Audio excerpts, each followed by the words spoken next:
Hablar de la música en el Valle de Teotihuacán implica remontarnos en la historia.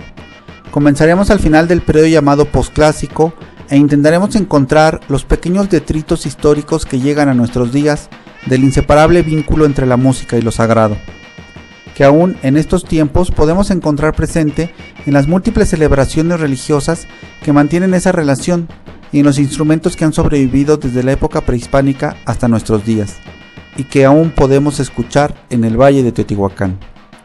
En ocasiones, acompañando a las imágenes religiosas que se veneran, pero aún más importante, acompañando a los habitantes, que hoy como hace siglos, a través del tañer de esos instrumentos, intentan llamar la atención de la deidad, del santo patrono, o bien de las energías que rodean esas ceremonias.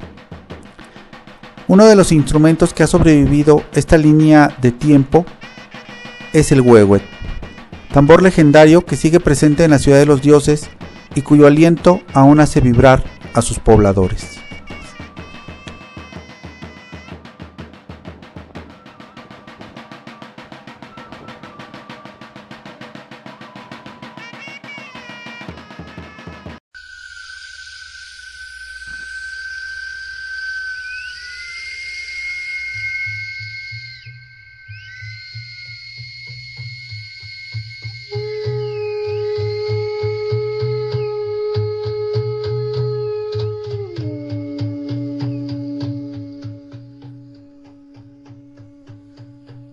Antecedentes prehispánicos.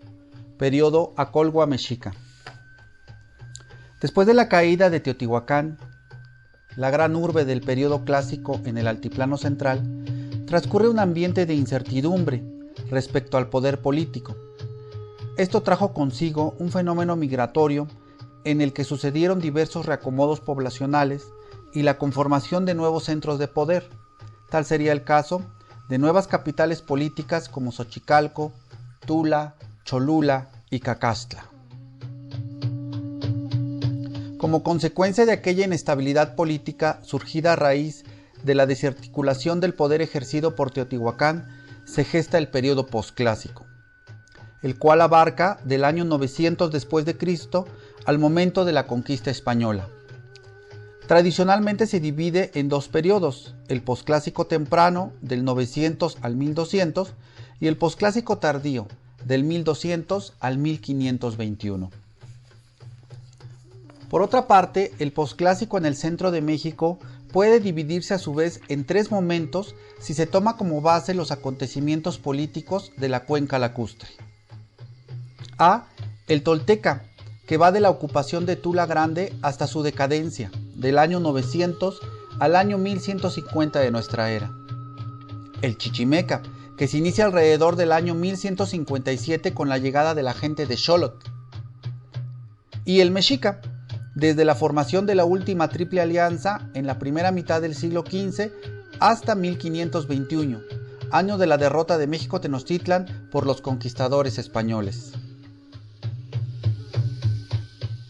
Esta mencionada Triple Alianza estaba constituida por tres grupos que, además de controlar la cuenca de México, extendieron sus dominios de manera impresionante a lo largo del área mesoamericana: los acolhuas, los mexicas y los tepanecas.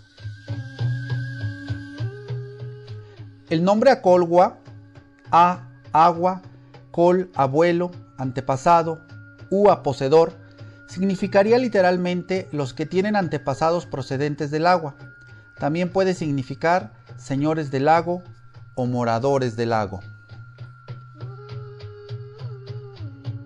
El glifo que los representa es en el que aparece un chorro de agua brotando de un brazo, concretamente del hombro.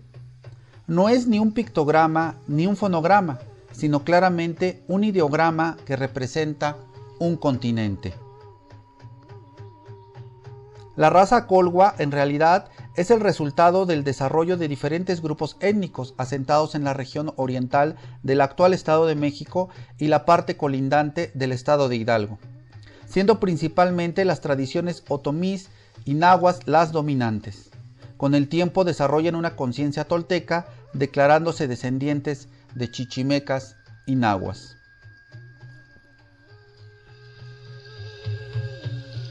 Teotihuacán fue un señorío que perteneció a la Colhuacan. Hacia el año 1357 murió Tochitencutli, quien dio numerosas victorias a los señoríos de Coatlinchan y Texcoco. Le sucedió en Huetzotla su hijo Quillahuatzin, que gobernó Ostotipac, Chiautla y Teotihuacán, del año 1357 al 1362 probablemente. Casó Quillahuatzin con Xiolosihuatzin, hija del señor de Chalco, y tuvieron por hijos, entre otros, a Cuauhtzanac, primogénito heredero de Huetzotla, y a Huetzin II, quien fue el primer señor de Teotihuacán. Empezó a gobernar en el año 1409. Desde ese momento, Teotihuacán tomó la importancia necesaria y se constituyó como un señorío autónomo independiente de Huetzotla.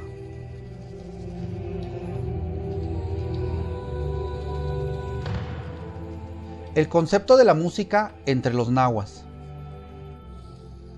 En la actualidad, la manera en que concebimos la música obedece a las ideas que heredamos de la cultura occidental. Bajo esta línea de pensamiento, Vanessa Cordantopoulos define a la música como el arte de combinar los sonidos sucesiva y simultáneamente para transmitir o evocar sentimientos.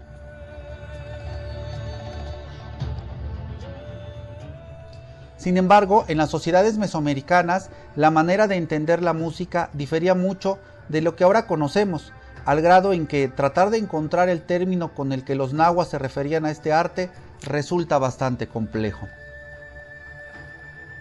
Thomas Stanford nos refiere que en el mundo mesoamericano no había un vocablo que hiciera referencia a la palabra música, propiamente dicha, ya que ésta no era concebida como un fenómeno aislado, sino como parte integral de un conjunto más amplio que incluía a la danza, el canto y la poesía.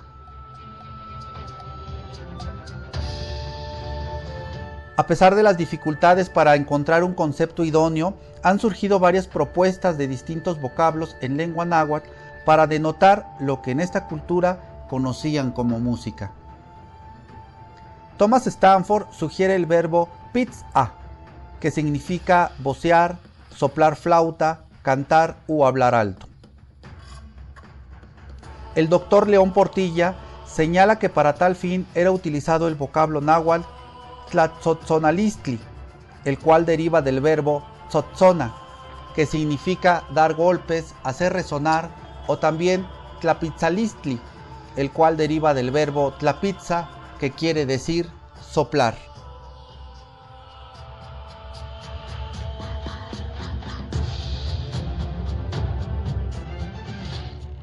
Asimismo, Lourdes Torrent refiere que la metáfora Incuical Insochil, flor y canto, era el nombre con el que se designaba una obra artística, melódica y literaria.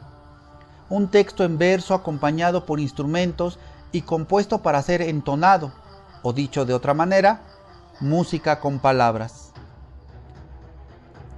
Hay que mencionar que la expresión flor y canto, en palabras del doctor León Portilla, posee un hondo sentido filosófico y se refiere a la poesía, la cual, de acuerdo con el pensamiento náhuatl, era lo único verdadero en la tierra, el don de los dioses, el único recuerdo del hombre en la tierra, el camino para encontrar a la divinidad.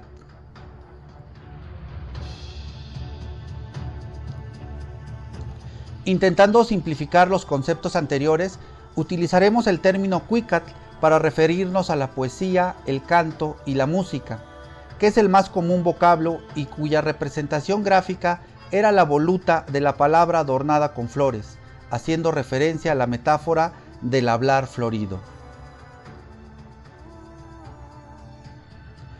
La música en el ámbito religioso, Acolhua Mexica y la concepción dual del cosmos.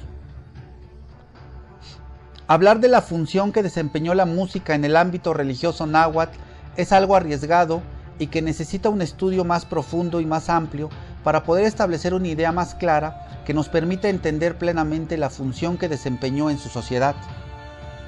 Sin embargo, con la cautela debida, se puede analizar diferentes estudios que al respecto han realizado diversos investigadores que nos permiten entender a grandes rasgos la función que la música desempeñaba en el ámbito religioso.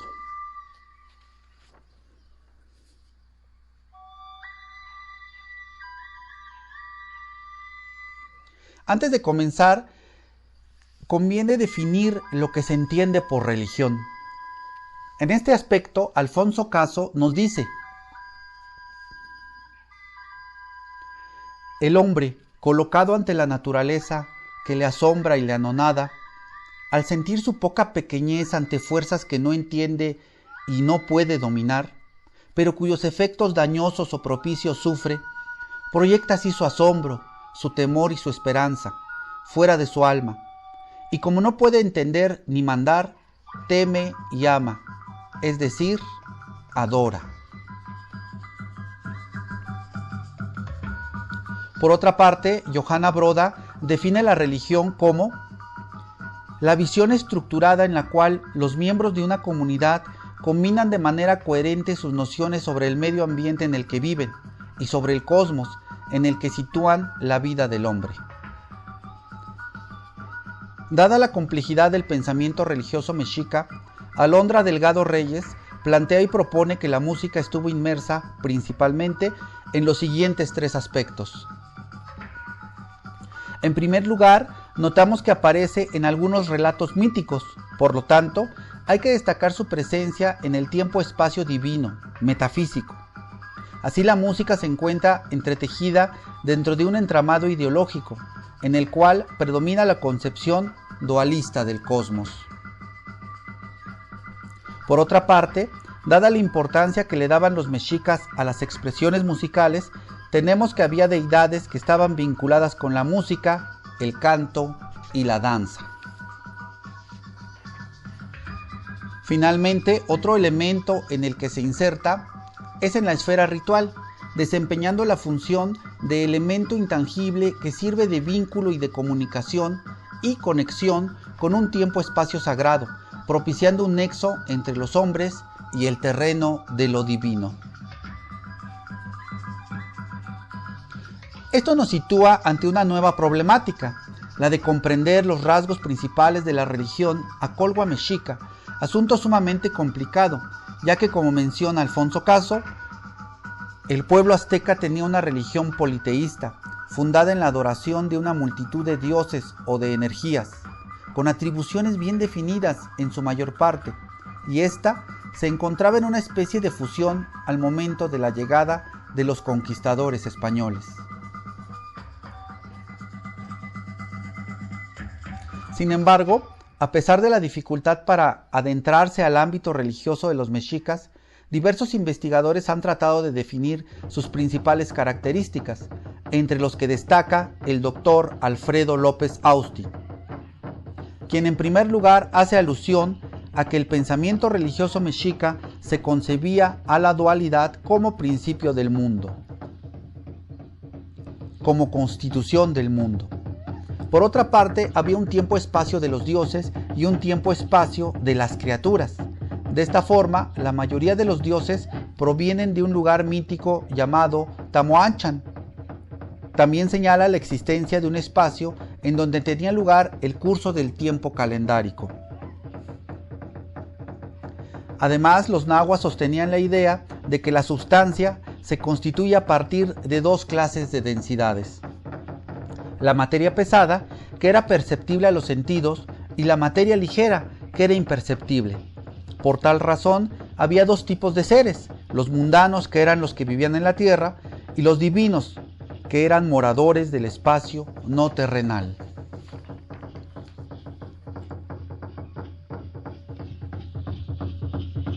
Otro aspecto que es importante mencionar es la circulación de las esencias, materia ligera y materia pesada. Los dioses estaban conformados por materia ligera y los hombres por materia pesada. Que el cosmos estaba formado por 4 postes, lugar por el cual transitaban los dioses de la esfera divina al mundo de las criaturas. El cosmos tenía una geometría que consistía en 3 cuerpos superpuestos: los cielos, los pisos del inframundo y en medio el mundo de los hombres, que era la superficie terrestre.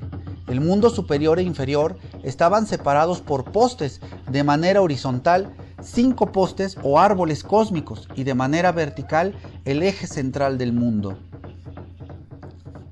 La existencia de una unidad religiosa mesoamericana significa que pese a la diversidad de creencias y prácticas, hubo elementos comunes sustanciales en el ámbito religioso, en el medio heterogéneo, y que la unidad mínima de creencias y prácticas constituyó un código que permitió vestir con los ropajes de la religión relaciones de diversa naturaleza. Así, el núcleo firme se refiere a un código religioso común entre los habitantes de Mesoamérica. La religión de los pueblos precolombinos estaba íntimamente ligada a la agricultura y a la lluvia.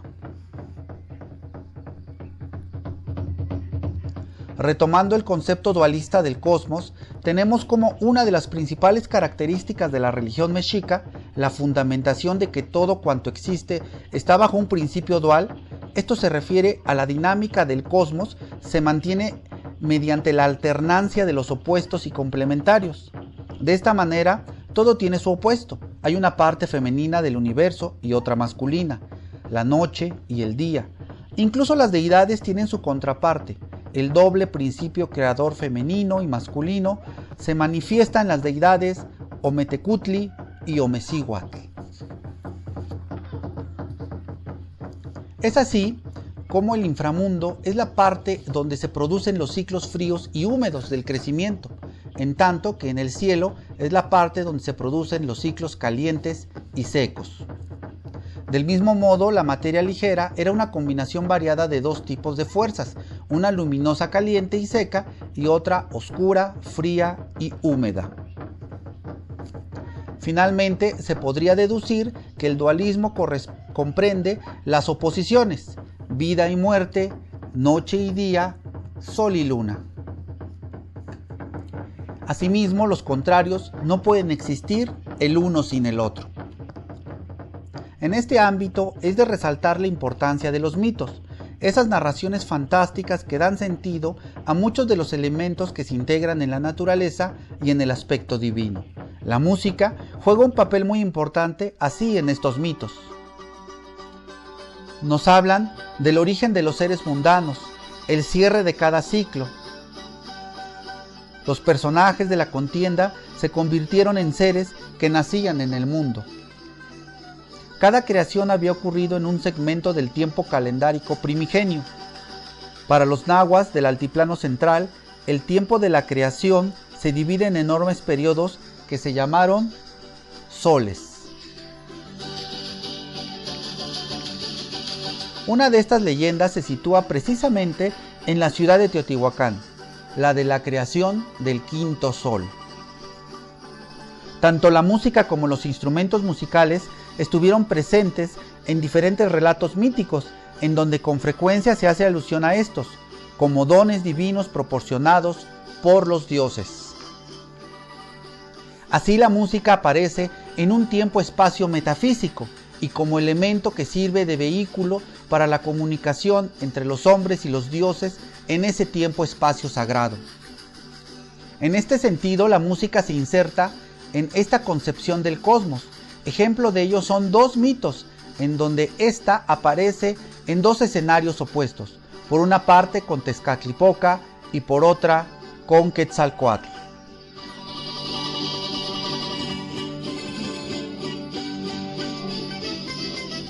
Tezcatlipoca y el descenso de los instrumentos musicales a la tierra. Tenemos el mito que se refiere a la creación de los instrumentos musicales por parte del dios Tezcatlipoca. En él se describe la forma como los instrumentos fueron traídos a la tierra desde donde habitaban en la Casa del Sol, según lo registró Fray Juan de Torquemada. Los hombres, devotos de estos dioses, dicen que andaban tristes y pensativos. Dicen que el devoto de Tezcatlipoca, que era el ídolo principal de México, llegó a la costa de la mar, donde le apareció en tres maneras o figuras, y le llamó y le dijo: «Ven acá, pues eres tan mi amigo. Quiero que vayas a la Casa del Sol y traigas de allá cantores e instrumentos, para que me hagas fiesta. Y para esto llamarás a las ballenas, a las sirenas y a la tortuga, que se hagan puente por donde pases».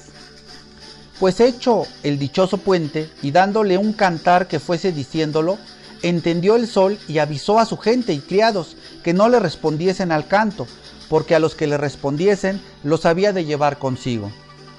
Y así aconteció que algunos de ellos, pareciéndole pegajoso el canto, le respondieron, a los cuales trajo con él, aquel que llamaban Huehuetl y Teponaztli. Y de aquí dice que comenzaron a hacer fiestas y bailes a sus dioses. En este relato encontramos una alternancia que se expresa por medio de varios pares, al llamado de la figura negra, el aire. Responden los músicos coloridos, al hijo del frío Tezcatlipoca responden los seres calientes solares, al canto responde la música. De esta manera se instala la alternancia en el mundo, se establecen las fiestas, es el principio de la secuencia del tiempo. Las fuerzas llegan en orden, frío, calor, frío.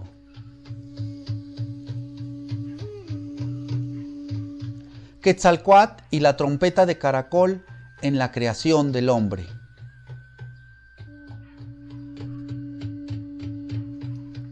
En el segundo mito se puede apreciar el carácter sagrado de la música y su vinculación con los dioses y el ámbito de lo divino, en el cual se relata la creación del hombre por parte de Quetzalcóatl.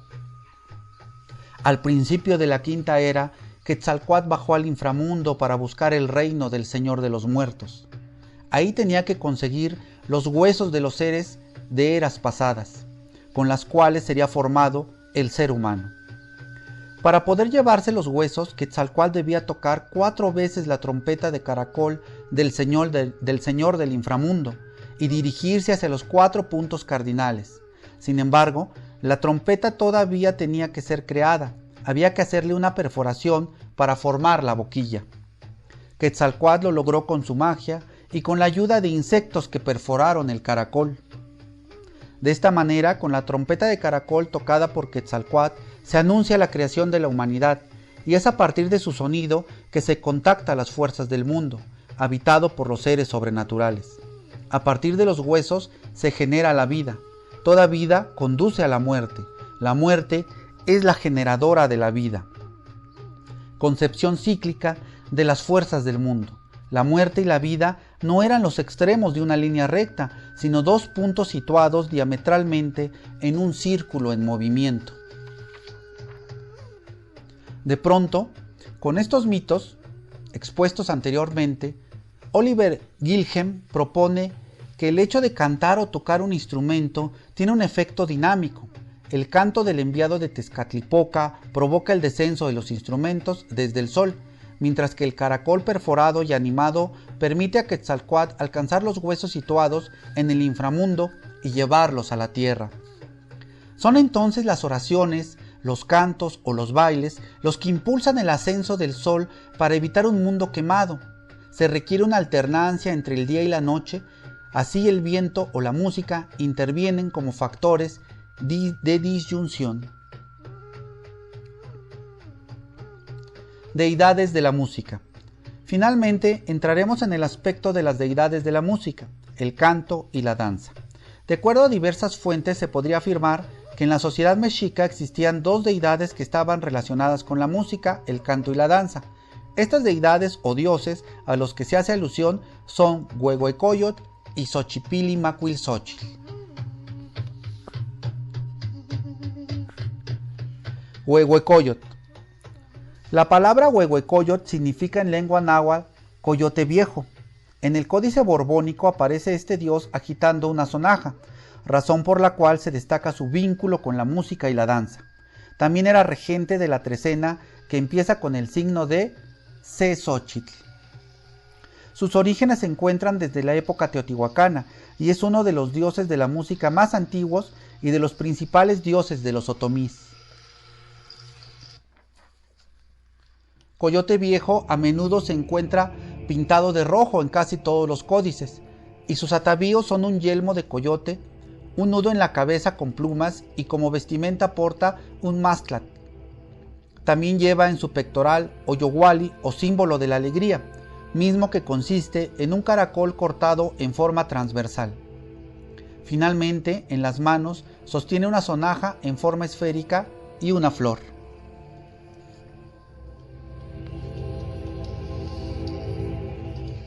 Xochipilli Macuilxochitl. Según su etimología, Xochipilli significa noble flor o príncipe de las flores.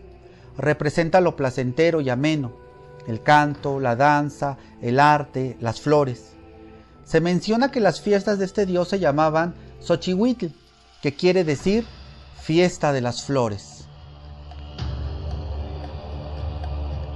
Xochipilli es una deidad que representa el sol, y precisamente es este astro el que era dueño de los instrumentos musicales, como lo indica el mito que describimos anteriormente. Es compañero masculino de Xochiquetzal.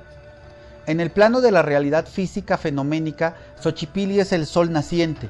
En el plano del mito, se concebía como el sol niño, con el cuerpo teñido de rojo claro, adornado con flores y mariposas, con los 4 puntos cardinales como símbolo. En el plano religioso, era el dios de la luz, de la vida, del placer, del juego, de la vegetación, de los alimentos abundantes, de la música y los bailes, la alegría, la poesía y el arte en general. En suma, era una deidad benéfica, como lo es el sol, y señoreaba todos los aspectos amables y felices de la existencia.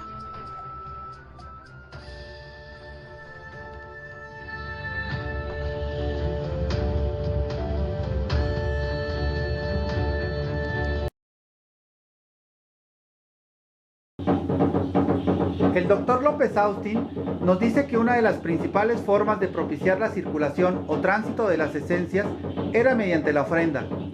De esta manera, la música emitida por los instrumentos musicales servía como ofrenda a los dioses, propiciando la circulación de esas esencias hacia ellos.